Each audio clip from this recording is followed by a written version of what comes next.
30절까지 말씀 중심에서 유월절 준비와 성찬 예식이라는 제목으로 하나님 말씀 증거하겠습니다. 19절에 떡을 떼시고 너희를 위하여 주는 내 몸이다 라고 하시면서 너희는 이를 행해서 나를 기념하라 라고 말씀하셨습니다. 우리 예수님께서 제정하신 성례 가운데 바로 성찬 예식을 그렇게 교훈하는 말씀이라고 하겠습니다. 그 예식이 있기 전에 유월절을 먹고 그리고 그 유월절을 먹는 중에 우리 예수님의 12제자 중에 하나인 가롯인 유다가 예수님을 팔려고 하는 마음을 갖게 되고 그래서 작정된 대로 차라리 나지 않았으면 좋을 뻔했지만 그 마음의 강팍한 대로 또 물질을 사모하는 그 탐욕의 마음 때문에 예수님을 팔려고 하는 그런 사탄의 미혹을 따라서 가룟 유다가 예수님을 팔아 넘기려고 하는 그런 배반을 결심하는 그런 장면이 또한 같이 나오게 됩니다.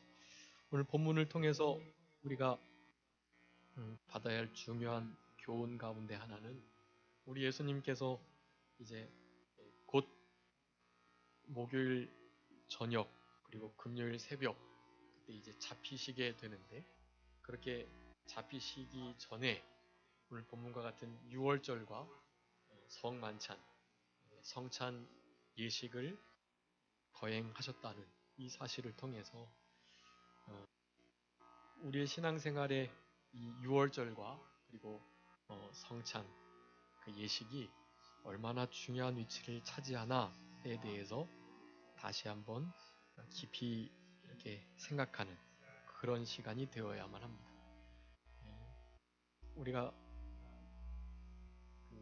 부활주일하고 그 다음에 추수감사주일 그렇게 4월, 11월 두 번 성례를 하는데요. 그때 세례와 함께 그렇게 성찬 예식을 하게 됩니다. 그런데 그 성찬 예식은 그러니까 매주 해도 좋을 만큼 너무나 중요한 은혜의 방편이에요. 우리 예수님께서 이 유월절 만찬과 성찬 예식 창설하시는 것을 얼마나 원하고 또 원하셨는지를 모릅니다.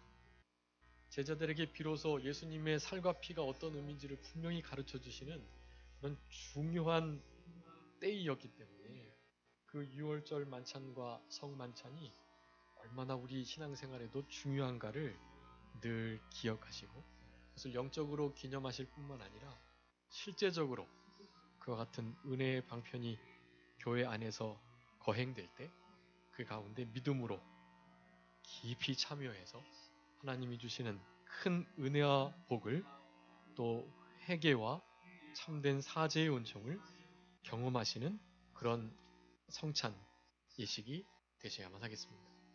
그저 늘 4월, 11월 부활주일과 성탄 추수감사주일에 늘 하던 거 그렇게 생각하시면 안 되고 어떻게든지 그 시간에 우리 주님께서 주시는 그래서 흘리신 피와 그 살을 간절히 이렇게 그 영적 임재를 깊이 느끼면서 그 은혜를 깊이 감사하는 그런 시간이 되셔야만 합니다. 그런 일이 있기 전에 당연히 그래도 한 주 전 그 성례를 준비하기 위해서 애쓰는 일이 필요해요. 애쓰고 마음을 성결케 하고 거룩하고 깨끗하게 하는 그런 일들이 좀 선행될 때 그럴 때 실제적인 성찬 예식의 그런 일들을 통해서 하나님의 은혜가 사죄의 은총이 또 우리 주님을 향한 처음 사랑의 회복이 있게 되는 것입니다. 그런 성찬 예식 그런 성례를 늘 드리시는 우리들이 되었으면 좋겠습니다. 1절부터 6절까지 우리 예수님께서 유다에 의해서 배반을 당하시는 장면이 기록되어 있습니다. 가룟 유다가 예수님을 배반하는 그런 장면이 나오는데 그 장면의 핵심은 바로 사단입니다. 사단이 유다에게 들어갔다. 우리 3절에 말씀하는데 그렇게 해서 그것도 얼마 되지 않는 가격으로 그렇게 예수님을 팔려고 마음먹는 그런 일들이 있었습니다. 7절부터 13절까지는 유월절을 준비하라는 예수님의 명령을 받고 그 명령을 순종하는 장면. 그리고 14절부터 23절까지 성찬 예식을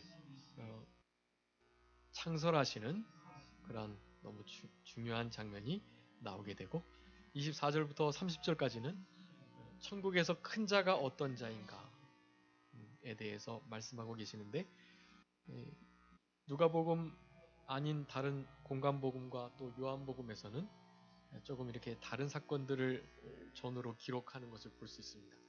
이때 그 예수님이 사랑하시던 그 나사로 그리고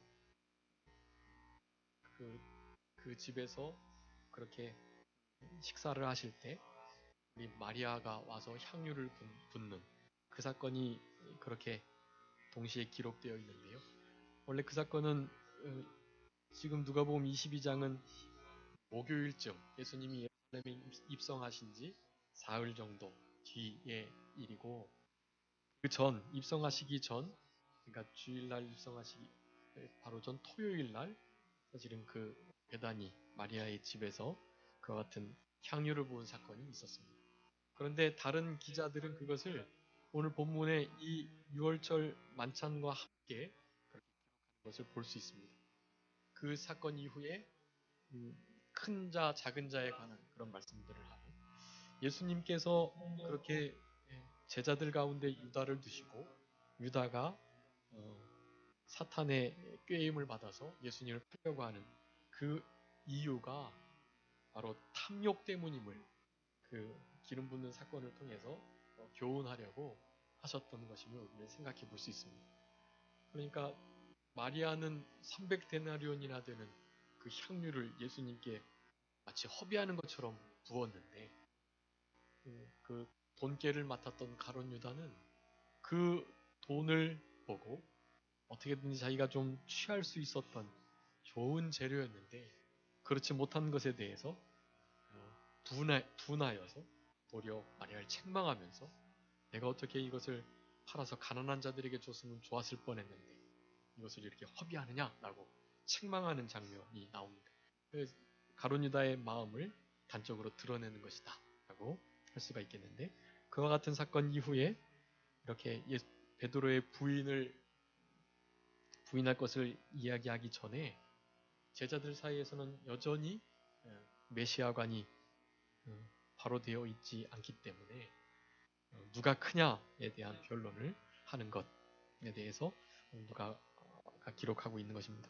1절부터 6절까지 가룟 유다가 우리 예수님을 배반하려는 그런 장면이 나오는데요.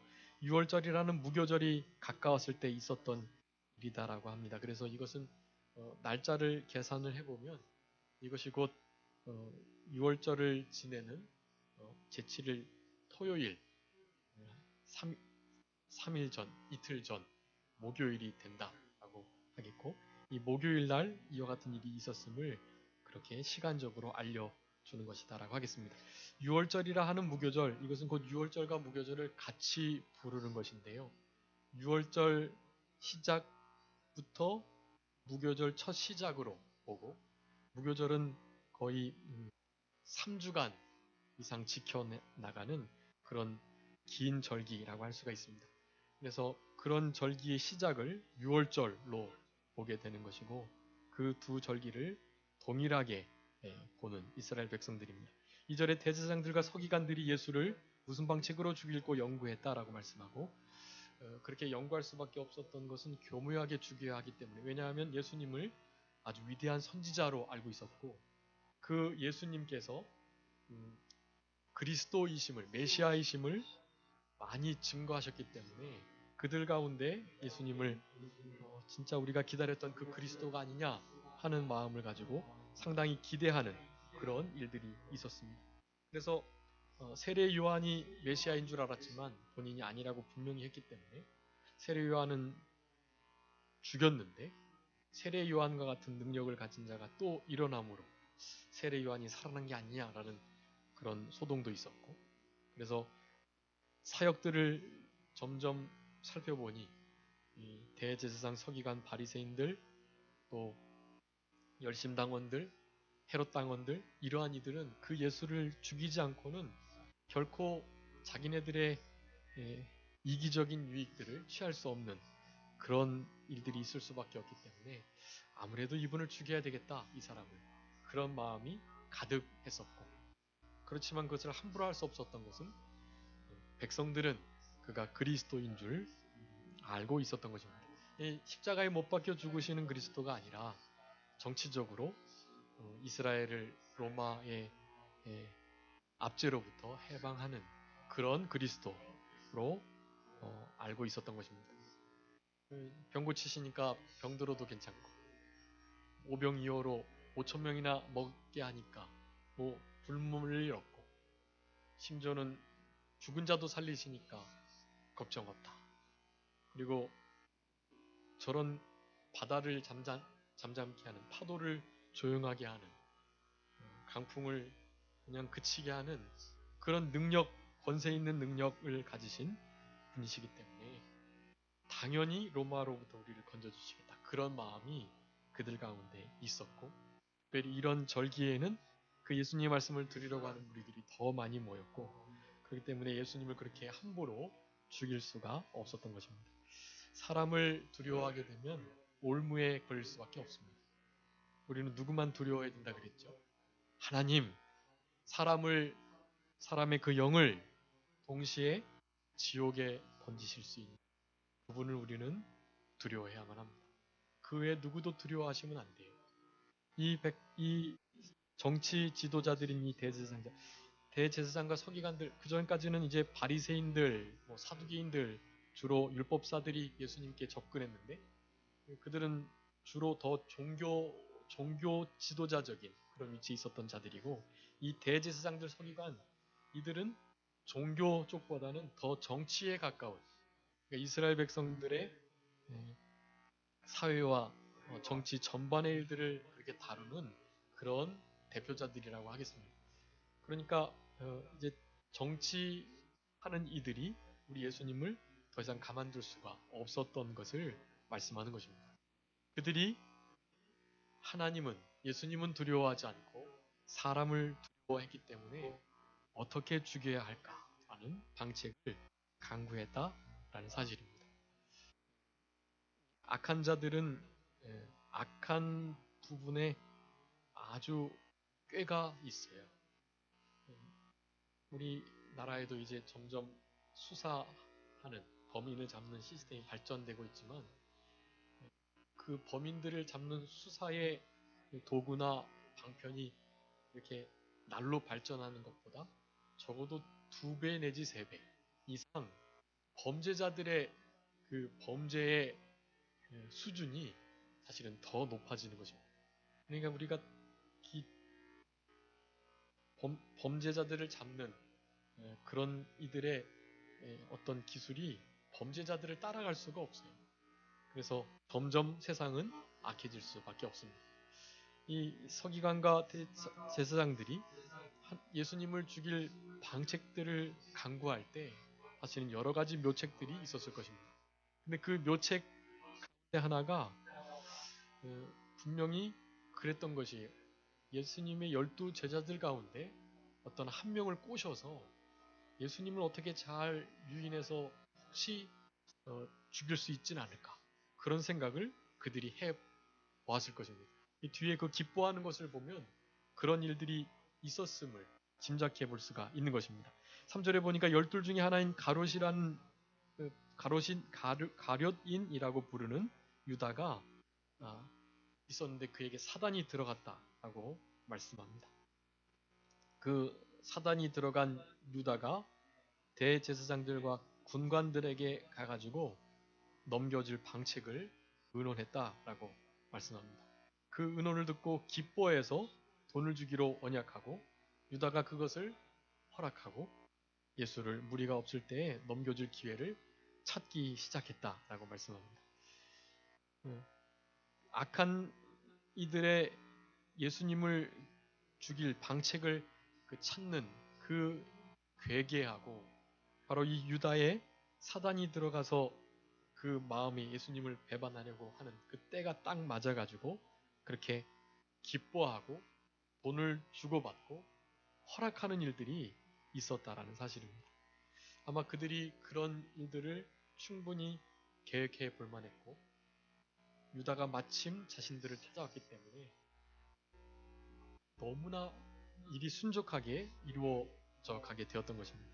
악한 자들의 그 일들은 그렇게 딱딱 순적하게 이루어져 가는 거예요. 그러다가 결국 어디로요?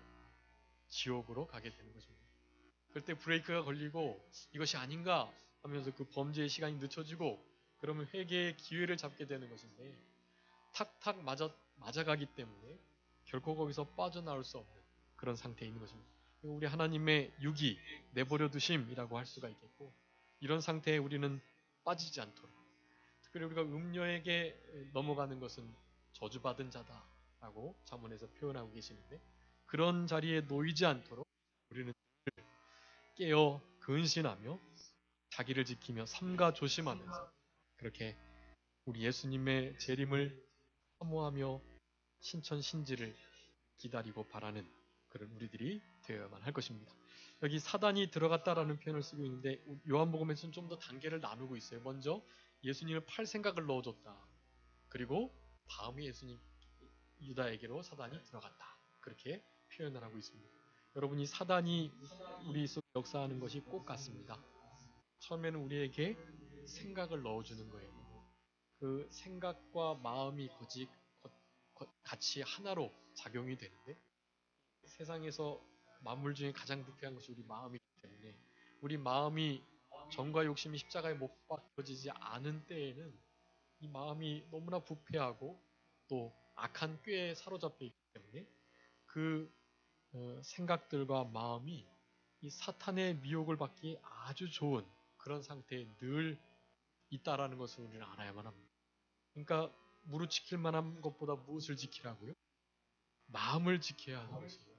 그 마음과 생각이 결코 사단의 미혹에 넘어가지 않도록 사단이 꼬시기에 가장 좋은 상태에 있지 않도록 살아가셔야만 하는 거죠. 그 마음과 우리의 생각에 하나님의 전신갑주를 입혀야 하는 거예요. 구원의 투구, 의의 흉배, 진리의 허리띠, 의 방패와 성령의 검, 평안의 복음으로 예비한 신을 다 신는 생활을 해야만 하는 것이에요. 우리가 지금 다 하나님의 정병들, 그리스도의 군사이기 때문에 여러분 그런 무장을 해제하시면 안 돼요. 그런 무장을 해제하면 언제 칼을 맞고 언제 화살을 맞을지 알 수 없습니다. 그냥 아주 교활하게 옆으로 살짝 와서 우리를 그냥 푹푹 찌르는 거예요. 그러면 시험에 들고 나가 떨어지는 것입니다. 상처받고 그 상처 때문에 교회를 떠나고 그런 일들이 생기게 되는 거예요. 여러분 그런 일이 결코 없도록 내가 내 자신을 내 마음을 잘 지켜야만 해. 하나님의 전신갑주를 입고 또 항상 깨어서 근신하면서 그렇게 이 사탄의 아주 교묘한 계계를 잘 이겨나가는 우리들이 되어야만 하는 것입니다. 여러분 그러기 위해서 우리는 늘 산으로 도망하는 생활 그리고 결코 욕심을 잉태하거나 또 우리가 구원 이루어야 할 모든 요소들을 결코 그 누구에게도 그 어디에게도 뺏기지 않도록 그런 모든 것들을 잘 지켜 나가셔야만 하는 것입니다. 그런 일이 없고서는 여러분 구원이 이루어지지 않고 그저 금과 은과 보석이 아닌 나무풀과 지푸로 집을 짓는 그래서 겨우 목숨만 건짐받는 벌거벗은 그래서 너무나 부끄러운 그런 상태의 구원을 얻을 수밖에 없는 우리들이 될 수 있다. 여러분 유다는 그런 단계를 떠나서 사실은 거의 그 결말을 볼 때 천국에 들어갈 수 없는 그런 위치에 있다고 봐야만 합니다. 예, 우리 누구나 유다가 될 수 있다는 사실을 아셔야 하고 사탄이 그렇게 언제든지 사탄의 일을 우리가 대신할 수 있다. 목사인 저도 마찬가지이고 그 누구나 예외가 없다는 것을 아셔야만 합니다. 이 12제자들 그 중에 정말 똑똑하고 그리고 본궤를 맡아서 해야 할 만큼 아주 총명한 그런 가룟 유다에게 사탄이 들어갔다라는 것을 통해서 우리는 그런 것들을 깨달아야만 합니다. 하나님의 종들이라고 일컬어지는 이들 가운데에도 거짓 목사들, 거짓 선지자들이 있다라는 사실. 하나님의 종이라고 일컬음을 받아도 천국에 못 갈 만큼 큰 죄를 저지를 수 있는 이들이 있다라는 것을 우리는 늘 기억해야만 하는 것입니다. 사탄이 접근하면 누구도요? 베드로도 그렇게 책망을 받는 거예요. 베드로가 하나님의 일은 생각하지 않고 사람의 일을 생각할 때, 그래서 예수님으로 하여금 십자가 지지 말도록 할 때, 그럴 때 예수님께서 뭐라고 말씀하셨죠? 네, 사탄아, 내 뒤로 물러가라. 그렇게 말씀하신 거예요. 베드로도 사탄의 일을 하는 자리에 놓일 수 있다는 사실입니다. 유다를 너무 이렇게 나쁘게만 생각할 것이 아니고 우리도 언제든지 이 불의의 싹을 사랑하고 탐욕에 재물에 그렇게 빠지게 되면 그러면 언제든지 예수님을 부인할 수 있다. 예수님을 배반하고 예수님을 팔아 넘길 수 있다라는 것을 여러분 기억하셔야만 하겠습니다. 이 사탄의 일, 이 일을 우리가 깨어서 잘 방어하고 힘써 우리 주님을 순복하며 그렇게 하나님 말씀을 준행하고 주님의 뜻을 이루어드리는 삶을 그렇게 잘 살아갈 때 이 사탄의 일들을 능히 넉넉하게 대적할 수가 있다는 것을 아셔야만 하겠습니다. 이제 7절부터 13절까지 유월절을 준비하라고 예수님께서 말씀하시는데 유월절 양을 잡은 무교절이 이르렀을 때 베드로와 요한을 보내셔가지고 유월절을 예비해서 먹게 하라라고 말씀하십니다. 그랬을 때 그 사인을 보내주시는데 어디서 예비하기를 원하십니까? 라는 것을 물었고 성내로 들어갈 때 물 한 동이를 가지고 가는 사람을 만나겠다라고 말씀합니다. 마가복음 10장에 보면 이 물 한 동이를 들고 가는 사람이 남자예요. 남자이어서 뭐 이렇게 그 마가가 아닌가. 우리가 마가의 다락방에서 제자들이 오순절 성령을 만나고 기도하고 그랬던 일이 있었는데 아마 그 장소가 아닐까라는 생각을 해보지만 확실한 것은 아니고 어찌되었든 그것이 남자라는 것 보통 물동이는 여자가 지고 가거든요. 근데 남자가 지고 갔기 때문에 이 베드로와 요한이 저 사람이겠다라는 사인을 받았던 것으로 짐작해 볼 수 있습니다. 그 사람을 만나가지고 그 집에 따라 들어가서 그 집주인에게 제자들과 함께 유월절을 먹을 객실이 어디냐라고 물으라고 하셨던 것입니다. 이거 마치 주가 쓰시겠다 하라 한 것과 같은 거예요. 물동이를 지고 가는 그 사람인데 그 사람이 누군지는 예수님께 알려주지 않았지만 아주 적극적으로 베드로와 요한에게 그 모든 결정권이 주어지게 된 것입니다. 그래서 그들이 찾아냈고 아브라함이 주인의 아브라함의 아들 이삭의 아내를 얻기 위해서 늙은 종 엘리에셀을 멀리 하란으로 보내서 그렇게 아내를 찾으려고 했던 것처럼 그래서 그 늙은 종이 그 주인의 아들의 아내를 어떻게 구할까 하면서 우리 예수님께 하나님께 구하지요. 하나님 순적하게 그 대상자를 만나게 해주십시오. 내가 사인을 하나 구하는데 어느 여인에게 가서 물을 달라. 그래서 그 물을 기꺼이 주고 그리고 낙타에게까지 물을 마시우는 그가 하나님께서 예비하신 우리 주인의 아들의 아내가 될 줄 내가 알겠습니다. 라는 기도를 채 마치기도 전에 너무나 아리따운 여인이 물을 길러서 자신을 향해서 오는 것입니다. 달려가서 그렇게 만나게 되었고 그가 바로 리브가였던 것인데 마찬가지 한 물동이를 들고 가는 사람이 있을 것인데 그 사람을 따라 들어가서 집주인에게 이렇게 말해라. 제자들과 함께 유월절 먹을 만찬이 어디에서 준비되어야 되느냐? 하고 물으라고 하는 것입니다. 그것이 사인이 되었고 그 집주인은 또한 그것이 하나님의 뜻으로 받아들이고 주가 쓰시겠다 그 말씀과 같이 어디서 먹어야 하겠느냐 그 말씀이 그에게 사인이 돼가지고 그것을 준비했던 것임을 그렇게 말씀해주고 계시는 것입니다. 그랬더니 자리를 베푼 큰 다락방을 보이고 거기서 예비하라 라고 말씀하셨습니다. 그래서 13절에 보니까 그 하시던 말씀대로 만났다 라고 말씀합니다. 이게 참 중요한 말씀인데요. 우리 예수님께서 하시던 말씀, 그 하시던 말씀대로 모든 일이 다 이루어져 가는 것입니다. 하시던 말씀이 성경에 기록되어 있었고 구약 성경도 역시 예수님께서 하시던 말씀이에요. 제2위 성자 하나님께서 성부 하나님과 함께 사역하셨던 모든 것이 구약에 다 그렇게 기록되어 있던 것입니다. 우리 주님께서 늘 하시던 말씀이에요. 그 하시던 말씀, 그 말씀이 바로 성경이라는 것을 우리는 알고 우리는 그 성경 말씀대로 그분을 내리고 하나님의 말씀대로 가라 하면 가고 서라 하면 서는 우리들이 되어야만 하는 것입니다. 14절부터 23절까지 이제 마지막 만찬, 그 만찬을 성찬으로 그렇게 최후의 만찬으로 보내시는데 때가 이르러서 예수께서 사도들과 함께 앉으셨다라고 말씀하고 고난받기 전에 너희와 함께 유월절 먹기를 원하고 원했다라고 말씀합니다. 왜 이 유월절을 먹기를 원하고 원했을까? 이것은 우리 예수님께서 이 마지막 만찬을 통해서 예수님께서 가장 하고 싶으셨던 이 성찬을 창설하심과 그리고 이제 요한복음 13장에 나오는데 예수님께서 바로 이때 제자들의 발을 씻어주시는 거예요.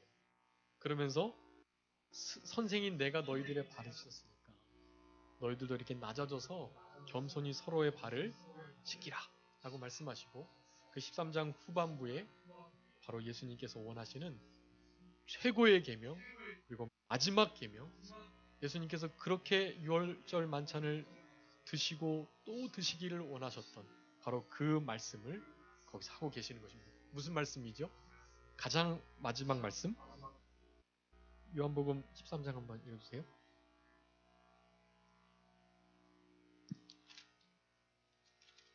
요한복음 13장 34절 35절 새 계명을 너희에게 주노니 서로 사랑하라.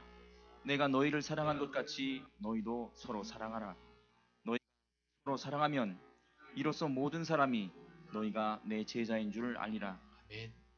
여러분 우리 예수님께서 그렇게 이 성만찬을 유월절 만찬을 이 성찬 예식으로 지내시고자 원하셨던 것은 바로 이 말씀을 하시고자 함이었습니다.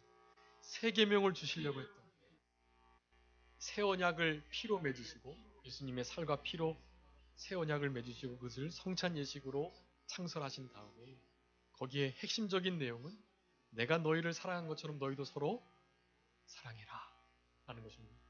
요한복음 13장에 처음에 그 말씀을 하시는 거예요. 예수님이 그 제자들을 사랑하는 사람들을 사랑하시되 끝까지 사랑하셨다. 끝까지 죽기까지 먼저 아무런 조건 없이 무한하게 우리 제자들을 사랑하셨던 그 예수님의 사랑으로 그 사랑을 받은 제자들 그들은 적어도 직접적인 예수님의 육체적인 사랑을 받았으니까 실제로 12제자의 발을 우리 예수님께서 씻어주셨으니까 그 예수님의 그 섬김을 받았던 그들은 형제와 이웃을 가족을 심지어는 원수를 그렇게 사랑해야 할 것을 예수님께서 그렇게 간절히 말씀해 주시고자 하셨던 것입니다. 그러면서 특별히 예수님께서 십자가에 죽으시는 그 죽으심이 찢기신 살과 흘리신 피가 어떤 의미인지를 말씀해 주시고자 원하고 또 원하셨다라는 사실입니다. 16절에 내가 너희에게 이르노니 이 유월절이 하나님의 나라에서 이루기까지 다시 먹지 아니하리라 하셨는데 진짜 참된 성찬 예식 그리고 참된 유월절 이 6월절은 우리가 잘 아는 것처럼 마지막 재앙 중에 장자들이 죽임을 당치 않는 어린 양의 피를 문설주와 임방에 바를 때 그곳에 들어있는 모든 이들을 살리시는 그러한 역사를 통해서 6월절 어린 양 되시는 예수 그리스도의 희생, 그리고 그 희생의 피에 잠긴 자들이 생명이 살 것에 대한 바로 그 말씀인 것입니다. 그와 같은 생명 사는 역사, 구원의 역사는 온전히 하늘나라 천국 그곳에서 이루어지게 된다라는 것을, 그와 같은 다시는 먹지 않겠다 이런 말씀들로 하시는 것입니다. 그러면서 이 잔을 받으사 살해하시고 가라사대 이것을 갖다가 너희끼리 나누라 라고 말씀하시면서 이 일들이 하나님의 나라가 임할 때까지 포도나무에서 난 것을 다시는 마시지 않겠다 라고 말씀하시면서 예수님께서 한번 십자가에 완벽하게, 그리고 영원한, 그 세 가지가 중요합니다. 단번에 완벽하게 영원히 이 제사를 드리신 것입니다. 그렇기 때문에 다르게 이제 더 이상 포도주를 마시거나 또 다시 다른 것을 먹고 마시는 일들이 없겠다라고 말씀하시는 것이고, 예수님께서 이렇게 제자들과 떡을 떼시고, 이건 최후의 만찬이지만 그 전에 많은 그런 애찬들이 있었잖아요. 그런 일들이 이제 예수님께서 죽으시는 일들로, 그래서 구원을 완성하신 것으로 말미암아서 다시 잊지 않겠다는 그런 말씀들을 동시에 해주고 계시는 것입니다. 그러면서 떡을 가지시고 살해하시면서 이것이 너희를 위하여 주는 내 몸이다 라고 말씀하시고, 이를 행하여 나를 기념해라 라고 말씀합니다. 잔과 떡을 그렇게 나누시고 또 친히 그렇게 살해하시면서 나누도록 하시는 이런 일을 통해서 우리가 지금 지내고 있는 성례, 성찬 예식을 그렇게 제정하시는 장면입니다. 여기 중요한 것은 이를 계속해서 행할 것을 말씀하고 계십니다. 여기 이를 행하여 할 때 이 행하다라는 말이요, 진행형으로 돼 있어요, 현재. 그래서 그 일이 계속 돼야 할 것을, 우리 예수님께서 오셔가지고 이제 더 이상 이러한 일이 없어도 온전한 구원이 하늘나라에 이루어지는 그 때가 있기 전까지는 이 일들을 우리 안에서 계속해서 해야 할 것을 말씀합니다. 그러면서 기념하라고 말씀하는 거예요. 그래서 이 기념이라는 단어로 인해서 우리 흔히 지내는 이 성찬 예식을 기념적으로 해야 된다라고 말하는 이들이 있습니다. 그러니까 초대교회와 중세교회 때 이 예수님께서 제정하신 이 성찬 예식에 대한 어떤 신학적인 정립을 하는 중에 그런 그런 일들이 있었어요. 처음에는 이를테면은 실제설 그래가지고 떡과 포도주를 이렇게 나누, 이것이 진짜 예수님의 살과 피라고 생각했던 거예요. 그리고 그것이 그렇게 될 줄로 알았던 것입니다. 육적인 살과 피. 예수님께서 지금 이 떡을 떼시고 잔을 가지시면서 직접 그러셨잖아요. 이거 내 몸이다. 이건 내 피다라고 말씀하신 것이 너무나 생생하니까 그것이 마치 실제로 그렇게 되는 것처럼 생각했던 것이. 그런데 그런 일이 좀 초대교회에 지나고 나니까 그거 아니다. 그 어떻게 예수님이 살과 피가 그렇게 실제적으로 그렇게 되는 것이냐.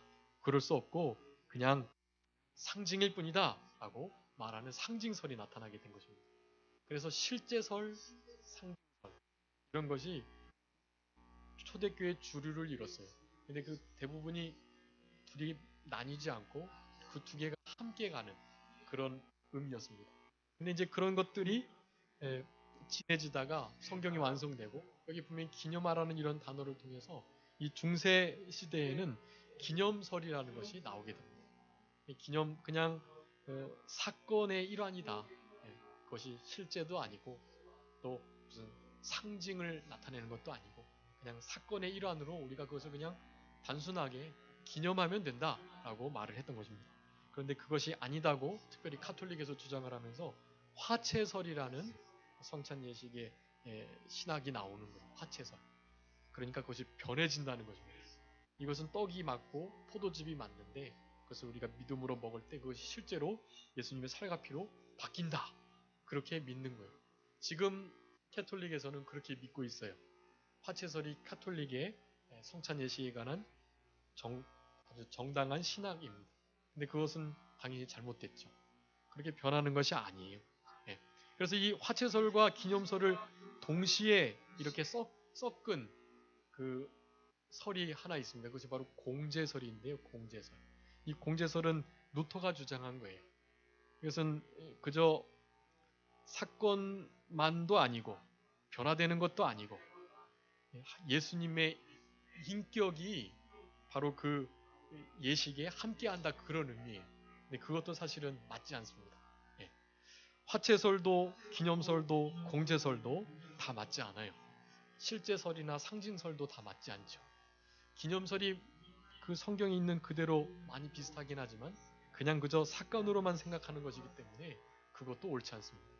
그래서 우리 칼빈이 주장한 바로 영적 임재설, 그것이 가장 성경적인 성찬 예식의 신학이다라고 우리가 생각해야만 합니다. 영적 임재설. 그 떡과 포도즙은 당연히 예수님의 실제 살과 피가 아니고요. 그것은 단순한 사건을 기념하는 정도도 아니고 그렇다고 그것이 실제로 예수님의 살과 피가 변해지는 것도 아닙니다. 그런데 믿음으로 그 기념의 성찬 예식에 참여하게 될 때, 그럴 때 영적으로 우리 성령님께서 또 이위 하나님이신 예수님께서 우리 가운데 예수님께서 기념하라고 하셨던 자신이 떼어주셨던 그 떡과 포도즙이 내 살이다, 내 피다라고 하셨던 그와 같은 말씀이 영적으로 우리 가운데 함께 하셔서 그렇게 영적인 임재 가운데 그 성찬 예식을 비로소 성경적으로 제대로 기념한다라는 설이 바로 영적 임재설입니다. 영적 임재설이 가장 성경적이고 또 균형 잡힌 그러한 신학이라고 할 수가 있겠고요.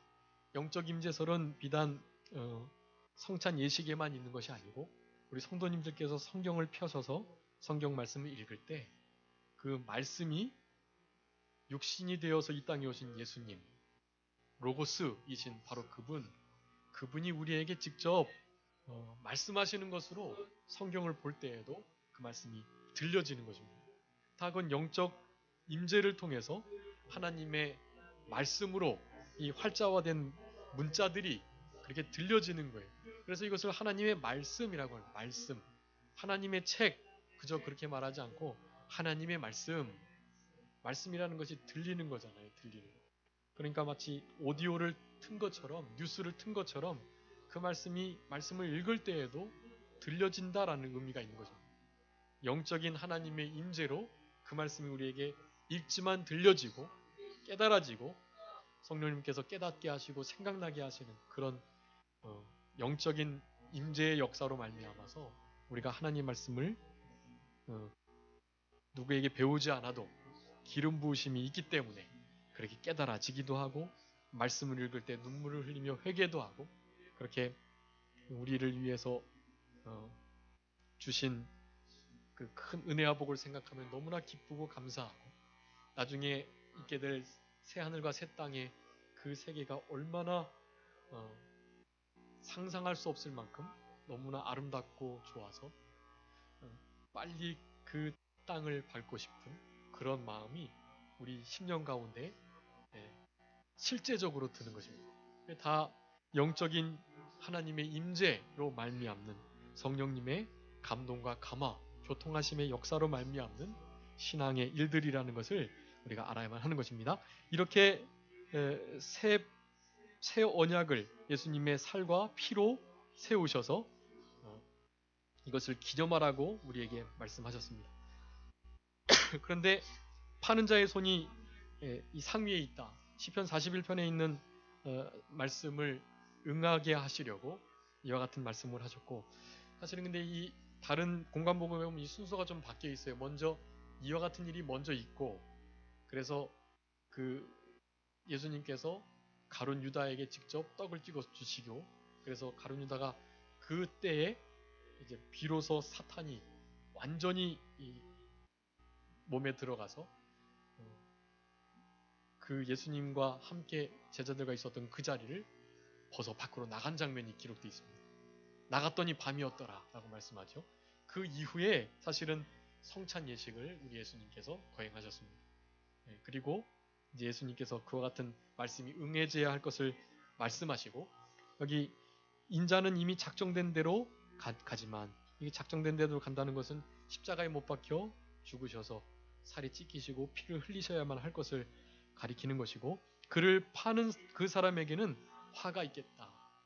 차라리 나지 않았으면 좋을 법한 그런 화가 있을 것이고, 하나님을 배반하고 예수님을 팔아넘긴 그 악한 자의 말로가 어떤지를 우리 예수님께서 알게 하시려고 그렇게 12제자 가운데 하나님의 종이라 일컬어지는 그들 가운데 이렇게 예수님을 파는 자를 아시면서도 다 집어넣으셨다는 것을 생각하면서, 교회에도 알곡과 가라지가 반드시 있다. 우리 교회 안에도 반드시 참된 신자와 그렇지 못한 신자가 있어요. 그리고 마지막 때에 드러나게 하시기 위해서 우리 하나님께서 시험을 허락하고 계시는 것입니다. 악인도 악한 날에 사용하시려고 그렇게 잠깐 쓰시는 거예요. 그리고 결국 하나님의 말씀을 응하게 하시려는 이 궁극적인 목표를 이루기 위해서 이와 같은 가롯인 유다도 예수님의 제자로 데리고 계셨던 것이다 라고 할 수가 있겠습니다. 누가 그 일을 할까라고 얘기하는데 사실은 분명히 예수님께서 알려주셨어요. 그럼에도 알지 못합니다.